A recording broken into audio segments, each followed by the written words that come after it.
नमस्कार दोस्तों, एक बार फिर स्वागत है आपका आपकी अपनी ऑनलाइन क्लासेस। लास्ट टाइम में हम लोगों ने कारक पढ़े थे। कारक क्या होते हैं हमने ये देखा था। कारक हमारे होते कितने हैं, हिंदी में कारक कितने प्रयोग किए जाते हैं और संस्कृत में उनकी संख्या क्या होती है।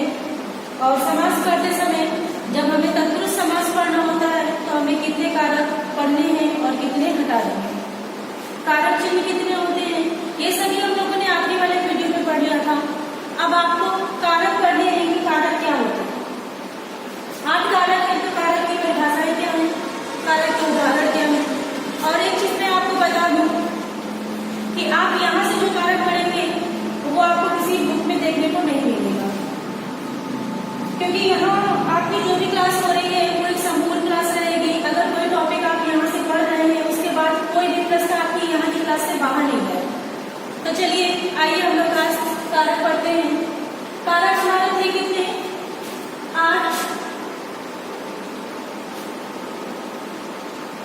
8 थे।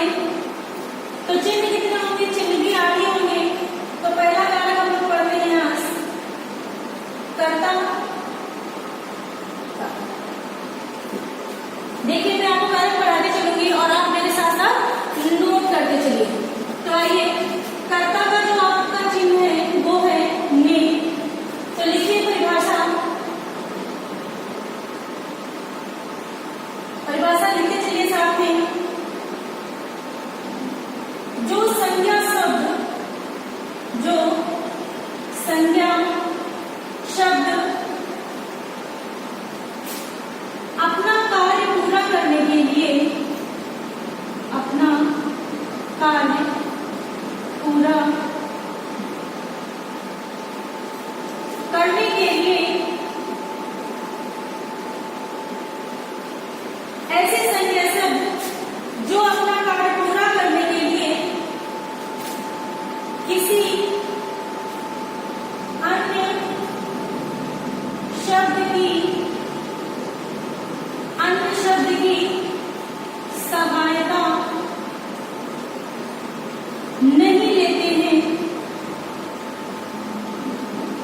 नहीं लेते हैं, उन्हें हम कर्ता कारक कहते हैं। अब उदाहरण देख लीजिए, उन्हें हम कर्ता कारक कहते हैं। जैसे राम ने रावण को मारा। राम ने रावण को मारा। अब पहले वाक्य बता देता हूं मैं आपको, इस वाक्य में आपको क्या क्या चीज देखने को मिलती है। तो राम आपका है, राम ने रावण को मारा। रावण एक मनुष्य है, राम ने मारने का कार्य किया तो प्रयास उसका रहा, इसलिए मारा को हम लोग क्या कहेंगे, क्रिया। मारा किसको है, रावण को, तो रावण क्या हो गया, आपका कर्म। और मारा किसने है, राम ने, मतलब कि मारने का कार्य राम ने किया है। तो जो कार्य करता है वाक्य में उसको हम लोग कहते हैं कर्ता। तो अभी वाक्य में आपको सभी चीजें मिल गई है, कर्ता, कर्म और क्रिया। अब कर्ता के लिए जो चिन्ह प्रयोग में आएगा वही उस कारक का चिन्ह होगा। तो राम हमारा कर्ता है, राम के लिए हमने प्रयोग किया ने, तो हमारा जो चिन्ह हुआ वो ने हो गया आपके कर्ता का। चलिए दूसरा उदाहरण देखते हैं। सोहन ने खाना खाया। सोहन ने खाना खाया। खाना ये हो गया आपका जैसे दाल, रोटी, ठीक है। ये खाया मतलब कोई काम किया तो ये हो गई आपकी क्रिया और ये हो गया आपका कर्म और ये हो गया आपका कर्ता, ठीक है। तो राम ने खाना खाया, राम ने खाने का कार्य किया है, और सोहन ने, तो सोहन के लिए चिन्ह प्रयोग में आया है वो आपके कर्ता का चिन्ह है। तो यहाँ आपने देखा कि कर्ता कार्य के लिए चिन्ह का प्रयोग हमें वाक्य में कैसे करना है। तो सोहन ने खाना खाया, जो सोहन का सपोर्ट चिन्ह कर रहा है वो आपका कर्ता कारक का चिन्ह होगा। तो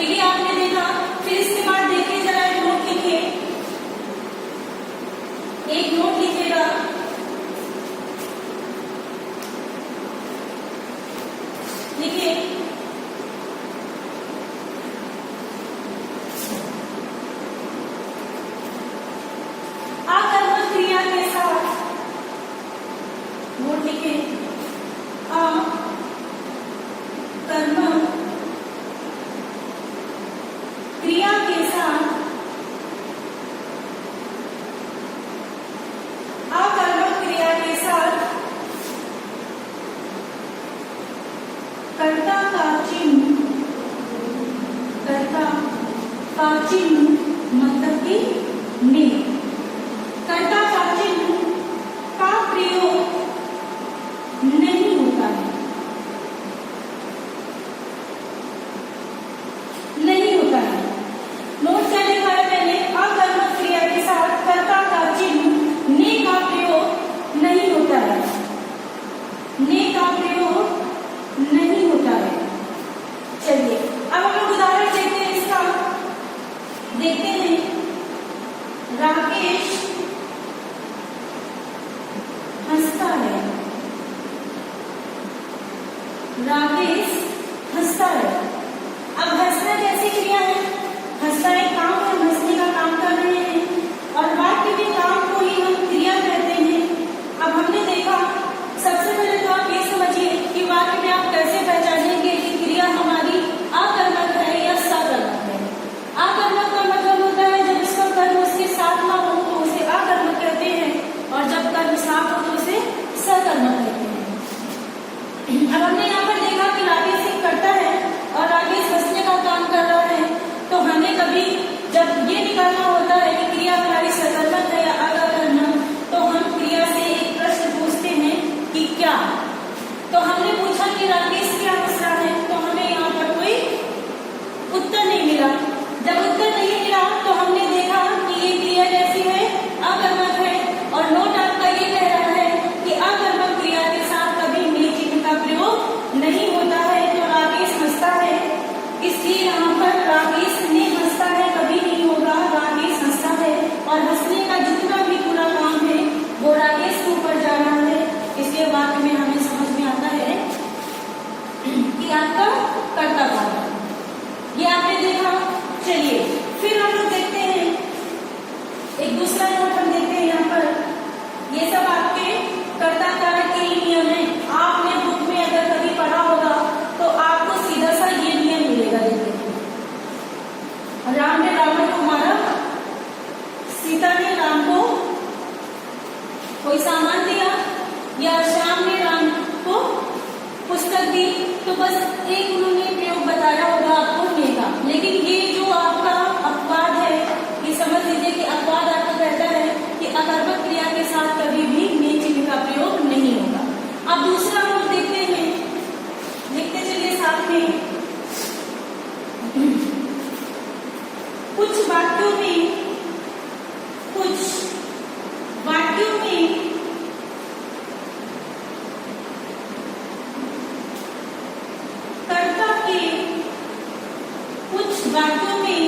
कर्ता के प्रयोग के समय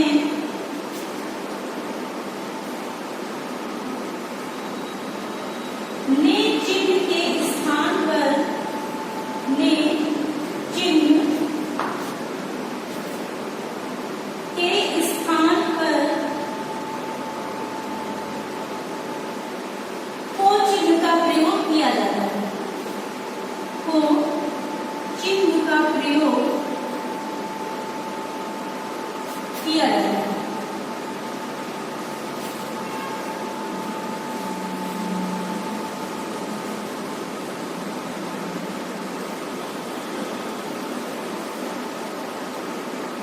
नोट करिए आप इसको, को चिन्ह का प्रयोग किया जाता है। जैसे जैसे राम को पढ़ना पड़ेगा, राम को पढ़ना पड़ेगा। अब आपने देखा यहाँ कि वाक्य जो हमारा है उसमें पढ़ने का कार्य कौन करेगा, राम करेगा। तो राम यहाँ पर हुआ हमारा कर्ता, और अगर उपरोक्त वाक्य को हम देखें तो कर्ता के साथ हमारा ने चिन्ह का प्रयोग होना चाहिए, लेकिन ने चिन्ह का प्रयोग ना होकर को का प्रयोग हो रहा है। तो राम को पढ़ना पड़ेगा, सीता को आना होगा, सीता को आना होगा। तो आपने यह देखा कि कर्ता कारक का प्रयोग हम कितने प्रकार से कर सकते हैं, कौन से हमारे नियम हैं और कौन से हमारे अपवाद हैं जिनके साथ हमारे नए नए उदाहरण बनते हैं।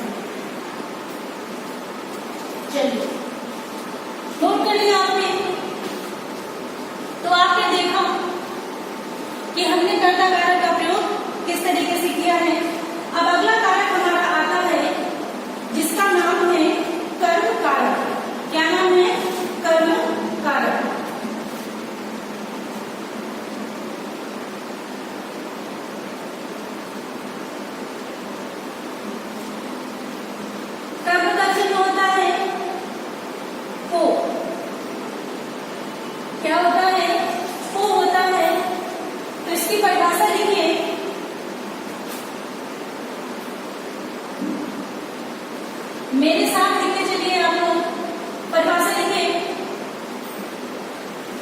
जिस वस्तु पर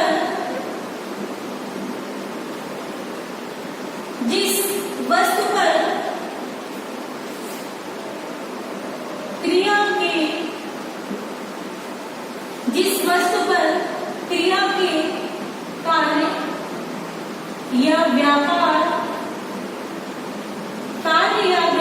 का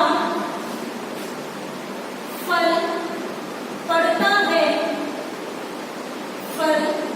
पड़ता है, उसे हम क्या कहते हैं? कर्म कारक।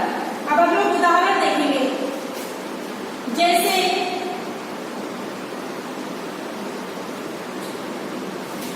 हम कर्ता के साथ वाला हम उदाहरण लेते हैं। राम ने रावण को मारा। राम ने रावण को मारा। अब हमने वाक्य में देखा था कि मारना क्या है? क्रिया है। राम कौन है? हमारे कर्ता है, इसीलिए कर्ता के साथ ही उनका ने प्रयोग हुआ है। अब मारने का कार्य जिससे फल जाएगा तो हमारा क्या होगा? कर्म होगा, क्योंकि यहाँ पर लिखा हुआ है ना, जिस वस्तु पर क्रिया के कार्य या व्यापार का फल पड़ता है उसे क्या कहते हैं? कर्म कारक कहते हैं। तो हमने देखा कि मारा किसको है? रावण को। तो रावण कौन हुए? हमारा कर्म, जो कि वाक्य में मिल रहा है, और रावण के लिए जिस चिन्ह का प्रयोग हो रहा है वही है हमारा कारक का चिन्ह। रावण के लिए प्रयोग हो रहा है वो चिन्ह का, तो राम हो गए कर्ता, रावण हो गए कर्म, और मारा हो गया क्रिया। देखिए आपको यहाँ पर चिन्ह देखने को मिल रहा है। चलिए, अब हमने ये बता दिया था आपको कि क्रिया से हम क्या प्रश्न पूछेंगे कि हमें कर्म मिल जाएगा। अब यहीं पर एक प्रश्न और पूछना चाहते हैं आप लोगों से। ये पढ़ता लिखा हुआ है, लिखा है ना, ये पढ़ता लिखा हुआ है, और मैंने वर्णमाला में पढ़ाया था कि द्विगुण व्यंजन पढ़ाया था आपको ना, द्विगुण व्यंजन। तो बताइए जरा, द्विगुण व्यंजन था, और टा वर्ग में हमारे टा वर्ग में 5 व्यंजन थे, उसने भी आपको कुछ इसी तरह का मिलता था। तो पढ़ता में आप बताइएगा कमेंट करके कि आपका द्विगुण व्यंजन है या फिर टा वर्ग का कोई एक वर्ड है। कमेंट करके जरूर बताइएगा। चलिए, अब हम लोग चलते हैं अपने दूसरे कारक की तरफ, जिसका नाम है करण कारक। और करण कारक का चिन्ह है से। क्या है? से। आप लोगों को समझ में आ रहा है? चलिए, परिभाषा लिखते रहिए मेरे साथ। लिखिए, कर्ता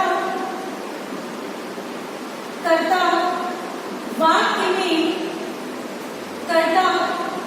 में जिस शब्द की सहायता से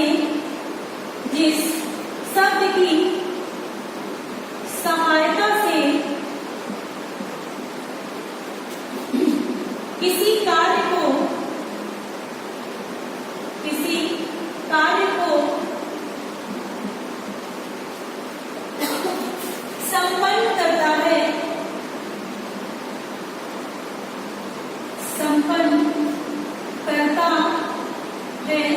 उसे क्या कहते हैं? करण कारक। कर्ता वाक्य में जिस शब्द की सहायता से किसी कार्य को संपन्न करता है उसे क्या कहते हैं हम लोग? करण कारक। जैसे अब एक ये उदाहरण हम ले लेते हैं, जैसे राम ने रावण को बाण से मारा। राम ने रावण को बाण से मारा। अब हमने देखा था कि राम कौन है? कर्ता है। ऊपर वाले हमने वाक्य में देखा कि रावण कौन है? कर्म है। मारा क्या है? तो ये हमारा क्रिया है। अब किस चीज से मारा है, तो बाण से मारा है। और ऊपर हमारी परिभाषा कुछ कह रही है कि कर्ता वाक्य में जिस शब्द की सहायता से किसी कार्य को संपन्न करता है वही हमारा करण होता है। तो किससे मार रहे हैं उनको भाई? बाण से। तो बाण शब्द हमारा क्या है? बाण शब्द हमारा क्रिया के साथ साथ कर्म को मारने का काम कर रहा है, इसलिए बाण क्या हुआ? अब बाण से, अच्छा से छूट गया भाई यहाँ पर, बाण से मारा।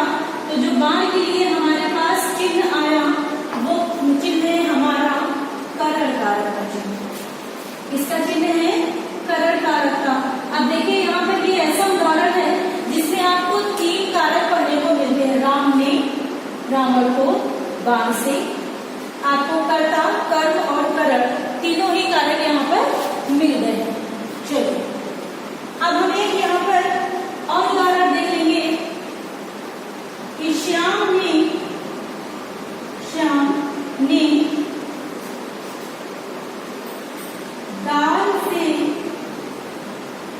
दाल से मेल की।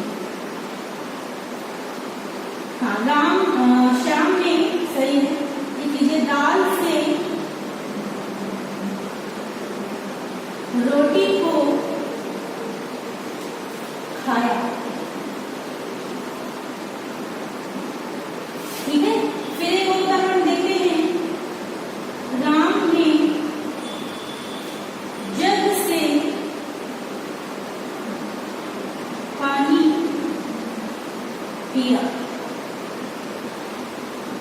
तो ये उदाहरण आपको समझ में आ गया ऊपर वाला।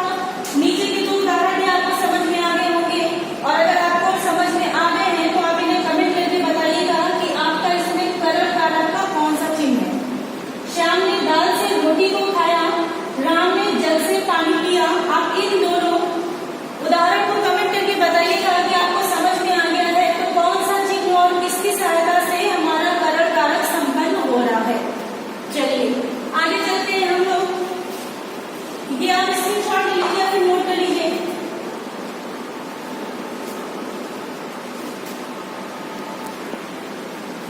नोट कर लिया आपने? आइए हम लोग अपना अगला कारक करते हैं जो कि है आपका संप्रदान कारक। कौन सा है? संप्रदान कारक, जिसका चिन्ह है को के लिए। को या के लिए परिभाषा लिखिए हमारे साथ।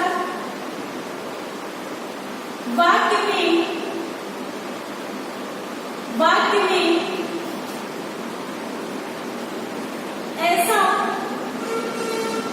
शब्द, वाक्य में ऐसा शब्द जिससे किसी के लिए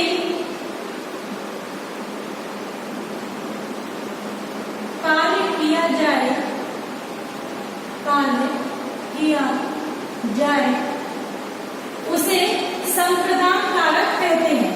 उसे संप्रदान कारक कहते हैं। जैसे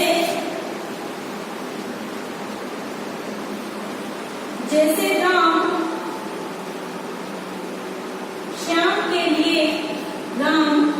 श्याम के लिए पुस्तक लाया। राम श्याम के लिए पुस्तक लाया। हमने परिभाषा में क्या पढ़ा? वाक्य में ऐसा शब्द जिसके द्वारा वाक्य में किसी की सहायता हो वो हमारा संप्रदान का होता है। राम श्याम के लिए पुस्तक लाया। राम ने पुस्तक लाने का जो कार्य किया है, राम ने पुस्तक लाने का जो कार्य किया है वो वाक्य में श्याम के लिए किया है। तो यहाँ पर जो के लिए चिन्ह का प्रयोग हुआ है वो श्याम के लिए है और राम के द्वारा कार्य को संपन्न किया गया है, इसलिए ये चिन्ह हमारे कहाँ चला गया? संप्रदान कारक में। ठीक, एक और लिख लीजिए। सीता